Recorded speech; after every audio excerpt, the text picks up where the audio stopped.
আজ বানিয়েছিলাম বন্ধুরা পটলের তরকারি। চলো সেটাই তোমাদের সাথে শেয়ার করছি।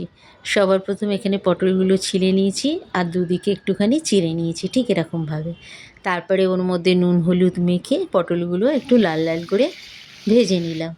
ভাজতে দিয়ে এখানে একটা মশলা করে নিচ্ছি। সবার প্রথমে কিছুটা নারকেল আগে মিক্সিতে পিষে নিয়ে তারপরে ওর মধ্যে ঘরের ফ্রেশ মালাই দিয়ে আর একটু নারকেল দিয়ে ভালো করে ওটা পিষে নিলাম। এতে কী হয়, নারকেলটা খুব স্মুথ হয় আর খুব ভালো লাগে। আর এখানে কিছুটা মশলা করে নিয়েছিলাম।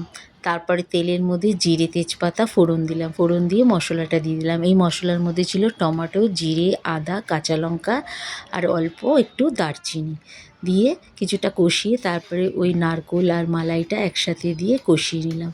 কষিয়ে নেওয়ার পর কিছুক্ষণ কষিয়ে নিলাম। তারপরে আর দেখো কালারটাও একদম চেঞ্জ হয়ে গেছে। তারপরে ওর মধ্যে পরিমতন নুন মিষ্টি দিয়ে আর ভাজা পটলটা দিয়ে ভালো করে কষিয়ে নিলাম। ঢেকে একটু ভালো করে নেড়ে চেড়ে তারপরে ঢেকে দিলাম যাতে মশলাটা ভালো মতন কষানো হয় আর পটলগুলো ভালো নরম হয়ে যায়। দেখো কষিয়ে নেবার পর মিক্সির জারটা ধুয়ে একটু জল দিয়ে দিলাম আর একটু মতন গরম জল দিয়ে ভালো করে নেড়ে চেড়ে একটু ভালো করে একবার ফার্স্ট ফুটিয়ে নিলাম বেশ গ্যাসের আঁচটা হাই করে। তারপরে সিমে করে গ্যাসটা একদম লো করে তারপরে ঢেকে দিলাম আরও 15 মিনিট। তারপর 15 মিনিট রান্না করে নেওয়ার পর দেখো পটলটাও আমার ভালো মতন সেদ্ধ হয়ে গেছে। তারপর গ্যাসটা বন্ধ করে আরও 10 মিনিট ঢেকে তারপরে গরম গরম সার্ভ করলাম। কেমন লাগলো বন্ধুরা জানিও।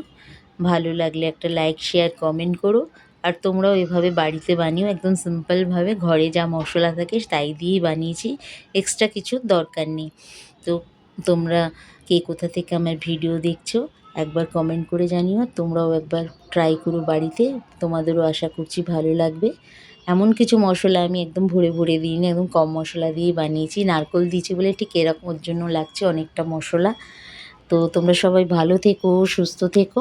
আজকের মতন টাটা।